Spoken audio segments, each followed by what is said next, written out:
दोस्तों नमस्कार। आज मैं आपको इंडिपेंडेंस के पहले के दौर में ले चलता हूं। आप सभी ने नेताजी सुभाष चंद्र बोस का नाम तो सुना ही होगा, जिन्होंने आजाद हिंद फौज का गठन किया था। तो दोस्तों ये तब की बात है, अपने इंडिपेंडेंस के पहले की।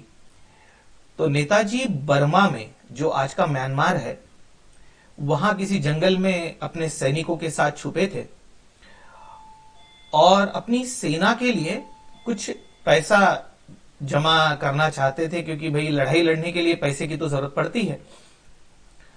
तो जो भी उनके परिचित लोग थे वो आते जा रहे थे और अपने पास जो पैसा है उसमें से कुछ पैसा वहां नेताजी के सामने रखते जा रहे थे। कोई सोना, कोई चांदी, कोई रुपए उनको देते जा रहे थे। अब ये सब दान सत्र जब चल रहा था तो उसके अंत में एक गरीब सी बुढ़िया, जिसके शरीर पर फटे पुराने कपड़े थे, ऐसी बुढ़िया बड़ी हिचकिचाते हुए नेताजी के पास आई और उनसे कहा कि मैं भी आपकी आजाद हिंद फौज के लिए कुछ देना चाहती हूं। तो नेताजी ने कहा, जैसा माँ जी आप देना चाहे, मैं तो खड़ा हूं लेने के लिए। तो बूढ़ी औरत ने, उसके पास 1 रुपया था, उसने सिर्फ 1 रुपया नेताजी के हाथ में रखा। वैसे 1 रुपया उस जमाने का काफी मायने रखता है। तो बुढ़िया ने नेताजी से कहा कि मेरे पास सिर्फ इतना ही देने के लिए है, प्लीज एक्सेप्ट कीजिए। नेताजी ने बड़े प्रेम से उस 1 रुपये को अपनी झोली में लिया और उस बुढ़िया माता के पैर पर छुए और उनसे प्रणाम कहा और उनको जाने दिया। अब वो बूढ़ी औरत के जाने के बाद बाकी सब लोगों को हंसी आ रही थी कि बुढ़िया ने क्या दिया, 1 रुपया, इससे क्या होने वाला है। तो नेताजी ने उनको समझाया कि मैं इस 1 रुपये की कीमत सबसे ज्यादा करता हूं। ये आज तक मिला हुआ मुझे सबसे महत्वपूर्ण दान है। अब लोगों को तो और आश्चर्य हो गया, बोले ऐसा क्यों? नेताजी ने कहा, देखिए, बाकी लोगों के पास जो बहुत सारा धन था उसमें से कुछ दे गए, और ये बूढ़ी माता ने, इसने मुझे इसका सर्वस्व दे गई। इसके पास सिर्फ 1 रुपया था और वो भी दे गई है, अपना सर्वस्व दे के गई है मुझे। इसलिए मुझे इस दान की कीमत सबसे ज्यादा है। मैं उसकी भावना समझ सकता हूं कि उसने किस भावना से अपना सर्वस्व मुझे दान करके गई। अब दोस्तों, इस स्टोरी से क्या सीखना है? जनरली हम जब कंपैरिजन करते हैं तो 2 टाइप का कंपैरिजन होता है। एक कंपैरिजन को हम कहते हैं एब्सोल्यूट कंपैरिजन।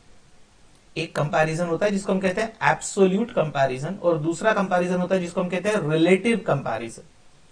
तो एब्सोल्यूट और रिलेटिव कंपैरिजन में का ये फर्क है।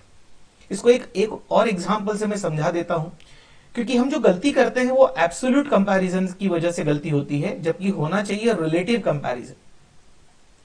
ऐसा समझिए कि 2 बिजनेसमैन है। बिजनेसमैन ए साल में 2 लाख रुपए कमाता है, 2 लाख रुपीज, और बिजनेसमैन बी है जो साल के 20 लाख रुपए, 20 लाख कमाता है। अब आप इन दो को कंपेयर करेंगे तो ए ने कितना कमाया, 2 लाख रुपया साल का, और बी ने कमाया 20 लाख रुपया। तो नेचुरली किसका परफॉर्मेंस अच्छा है? बी का। बी की कमाई ज्यादा है, बी ज्यादा रिच है। ये एक तरीका हुआ देखने का, इसको हम कहते हैं एब्सोल्यूट कंपैरिजन। अब मैं कुछ और एडिशनल इंफॉर्मेशन इसमें ऐड करता हूं, तो इसको रिलेटिव कंपैरिजन बनाएंगे। जो वो बिजनेसमैन ए है, वो फुटपाथ पे अपनी दुकान लगाता है, फुटपाथ पे अपनी दुकान या ठेला लगाता है।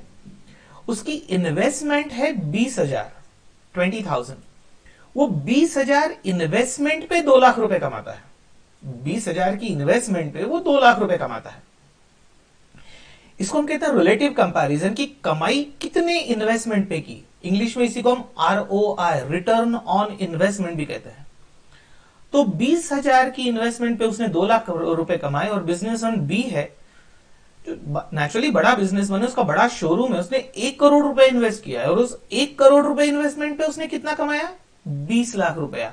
तो 1 करोड़ पे 20 लाख कमाना और 20,000 की इन्वेस्टमेंट पे 2 लाख रुपए कमाना, ये जब आप कंपैरिजन करते हैं तो इसको हम कहते हैं रिलेटिव कंपैरिजन। और रिलेटिव कंपैरिजन से हमें सही पिक्चर नजर आता है, और इसलिए उस बुढ़िया माता का जो दान था 1 रुपए का, वो ज्यादा मायने रखता था, क्योंकि उसने, उसके पास जो कुछ था वो सब दे दिया था। मैं आशा करता हूं आपको स्टोरी और उसका मोरल पसंद आया हो। तो आप आगे भी दूसरे लोगों से शेयर कर सकते हैं। फिर मिलेंगे दोस्तों।